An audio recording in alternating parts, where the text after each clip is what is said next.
공급이라고 하는 부분들을 볼 때는요. 1차적으로는 단기 방향성을 보는 게 아니라 장기 방향성을 보는 거다. 첫 번째 위기가 옵니다. 그 위기가 뭐냐? 건설사들의 위기가 오는 거고요. 건설사들의 위기는 곧바로 규제 완화라든지 건설 경기 활성화 방안이라든지 이런 것들이 만들어지게 되는 경우가 메커니즘이었다라는 부분들을 생각을 하셔야 되는 건데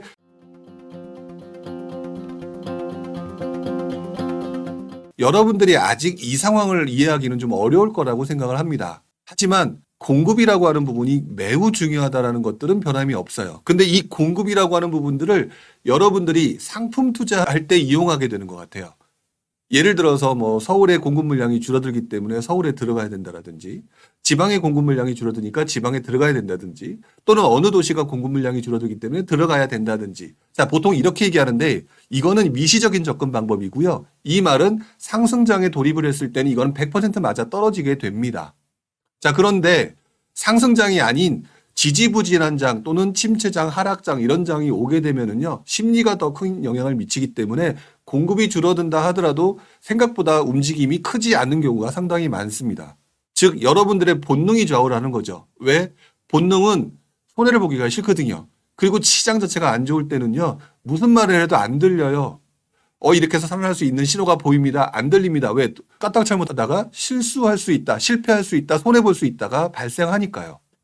하지만 이제부터 여러분들이 무엇을 봐야 되냐면요. 시장의 변화 포인트가 나타나는지 안 나타나는지를 봐야 된다라는 거죠. 공급 물량이 줄어들게 되면 가격이 상승한다라는 이론은 경제학의 굉장히 중요한 이론 중에 하나죠. 문제는 그걸 타이밍을 못 맞추는 게 문제인 거잖아요. 이 타이밍은요. 한 가지, 두 가지가 쌓이면서 나중에 그것들의 신호를 점점 크게 만들어주게 되는데 지금 현재의 모습으로 보게 되면요. 그 신호의 초창기 모습이 나오고 있는 상황이라고 봐야 될 것 같습니다. 자, 한번 화면을 보시게 되면은요. 별거 아닌 기사예요. 자, 공사비, 자금 조달 부담의 수주 쉽니다. 제가 지금 공급의 이 내용을 갖다 놔서 여러분들이 지금 공급과 관련된 내용이다. 공급이 줄어들겠구나. 이렇게 생각하실 수가 있겠지만 여러분들의 본능은요. 시장 분위기가 안 좋다면 도망가고 싶어 하는 거거든요. 그런 상황에서 이 기사를 보게 되면은요. 와, 공사비가 지금 문제가 되고 자금 조달이 힘들다. 건설사 힘들겠네. 시장이 너무 안 좋으니까 큰일 났네. 라고 해서 시장이 안 좋다에 집중을 하게 됩니다. 공사비와 자금 조달의 부담에 이런 문제가 생겼다면 부동산 시장을 떠나야 되겠구나라고 생각하는 상황이 만들어지게 되는데 바로 이러한 모습들은 결국 중장기적인 공급 부족의 모습으로 나타나게 될 가능성이 만들어지게 되겠죠. 그리고 실제 우리들이 알고 있는 2013년 서울 수도권 같은 경우는 바닥을 찍고 상승했을 때를 보게 되면 그리고 2009년 그 전에 바닥을 찍고 상승을 했던 지방장의 모습을 보게 되면 그 직전장에 공급 부족의 누적이라고 하는 공통의 포인트가 존재를 하고 있습니다. 그리고 공통의 포인트에 또 무슨 문제가 있냐면 그 앞에 몇 년 전에 건설사들이 너무너무 힘들어서 공급을 할 수가 없고 공사비와 자금 조달 부담에 수주를 할 수가 없다라는 기사가 바로 몇 년 전에 2, 3년 전에 이 기사가 나오게 됩니다. 자, 이 기사가 나오게 되고 난 다음에 이것들이 쌓여가면서 공급 부족이라는 것들이 표면화가 되는 거거든요. 자, 밑에 미분양에 직격탄 올해 문 닫은 건설업체 1000곳이 넘었다라는 기사가 나오죠. 여러분들이 본능적으로 이 기사를 보게 되면 아이 큰일 났네 라는 생각을 할 거랍니다. 근데 지금 말씀드렸던 이 부분은 중장기적으로 어떤 부분을 보여지게 될 거냐 뻔하잖아요. 공급의 부족으로 나타나게 될 가능성이 높은 거잖아요. 자, 밑에 기사 아파트 분양 지금 하면 망한다라는 내용. 대형 건설사 공급 60% 급감. 지금 현재 인허가 또는 여러분들이 지금 착공 이런 부분들이 줄어들었다. 앞으로 그렇게 되면 최소한 3년 정도 후에 지금 2023년이니까 2026년 정도가 되게 되면 어떻게 된다라는 것들을 예상할 수가 있는 거잖아요. 자, 이런 상황이기 때문에 지금은 사람들이 전부 다 지금 상황에 휘둘려서 어떻게 해야 되나요? 제 물건 팔 수 있나요? 그다음에 앞으로 부동산 다시 살아날 수 있을까요? 여기에 불확실성을 가지고 있어서 질문하는 사람들과 달리 저 같은 경우는 이런 부분이 발생하게 되면 자연스럽게 부동산 시장뿐만 아니라 건설 경기를 살려주려고 하는 상황이 만들어질 거다라는 것들도 캐치를 할 수가 있다는 얘기입니다. 자, 특히나 여러분들 이거와 직접적으로 연관이 없는 것 같지만 지금 현재 가장 문제가 되는 것 중에 하나가 얼마 전 한은이 금리를 동결하면서 그런 내용들이 나왔죠. 지금 무역수지 적자가 상당히 커지고 있다. 무역수지 적자가 커지고 있다는 것은 경제성장이 뒷걸음치고 있다. 경제성장이 뒷걸음치고 있다는 얘기는 결국에는 경제를 살리는 그래야지 뭐 나름대로 국가가 운영되고 그다음에 정권도 유지가 될 텐데 이런 것들을 진행하게 되면 어떻게 될까요? 제가 볼 때는 지금 이러이러한 상황이 계속해서 한 개, 두 개 쌓이고 몇 개 건설사들이 또 무너지는 상황이 만들어지게 되면 결국 이것들을 회복시켜주고 살려주기 위한 뭔가의 방편이 나올 거기 때문에 일부 건설사들이 다시 움직이게 되고 또 시장 환경을 바뀌게 되면서 다시 한번 움직임이 나타날 때는 이미 공급이 상당히 부족해져 있다라는 거예요. 결국 이때부터 다시 움직임이 시작되는 거고 이것들의 반복적인 움직임이 나타났던 것이 99년, 2000년도에 그때의 공급 부족과 다시 건설 경기 활성화. 자, 그 다음에 2009년부터 2013년, 14년까지의 위축과 공급 부족과 그 다음에 건설 경기 활성화. 이런 부분들이 만들어지면서 부동산 시장이 흔히 말하는 사이클상 대상승기가 나타났던 것들이 여기서 만들어진다는 거죠.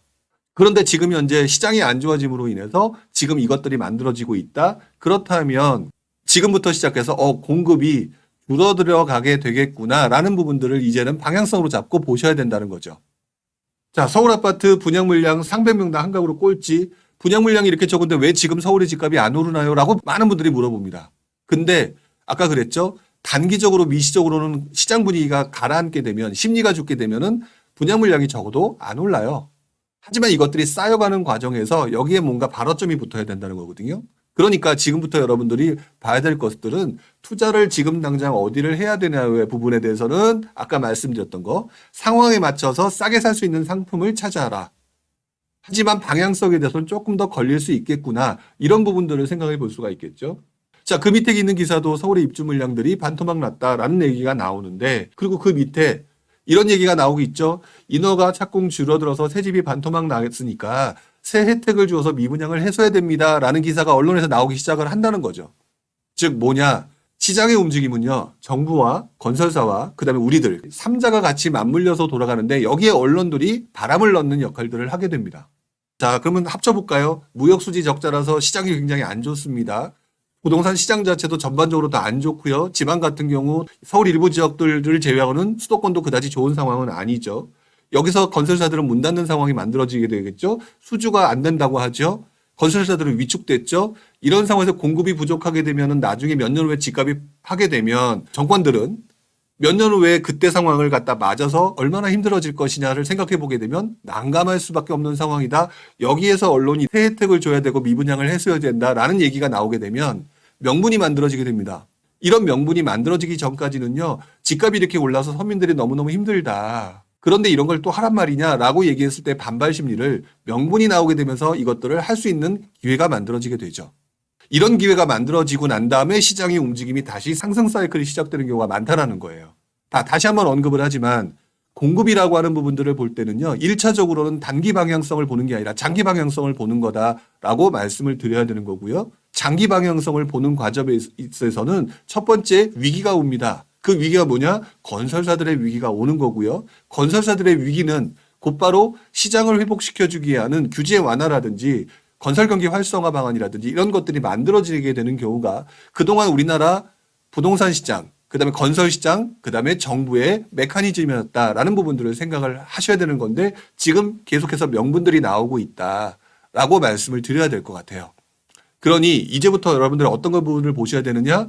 지금 부정적인 기사들이 나오게 됐을 때 어디가 문제가 되고 건설 경기가 안 좋고 그래서 공급이 줄어들 것 같고 이런 상황이 되게 되면 아마도 머지않은 시기에 다시 한번 나오게 될 겁니다.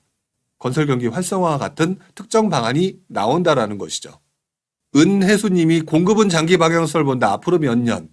서울 분양아파트 엄청 주는데 이렇게 써주셨잖아요. 물론 그 뒤에 어떤 더 표현을 써주시려고 하는 건지 모르겠지만 제가 또 여기서 또 그냥 언급해서 얘기를 한다면 서울 분양아파트 엄청 줄고 있죠. 근데 지금 심리가 위축돼서 아직까지 크게 움직임이 강하게 보이는 건 아니죠. 이것들은 이제 시장 상황이 만들어진 거잖아요. 시장 상황이 만들어졌을 때 뭔가 발화점이 되는 무언가가 던져졌을 때 무슨 규제 완화라든지 공급이 줄어들어 있는 곳들은 즉시 발화를 하게 되는 거고요. 공급이 많은 곳들은 즉시 발화하는 게 아니라 연기를 피우다가 천천히 시간이 흘러가면서 아직도 안 움직이네. 물량이 많아서 그런가 하면서 어느 정도 시간이 경과한 다음에 움직이는 경우가 상당히 많다.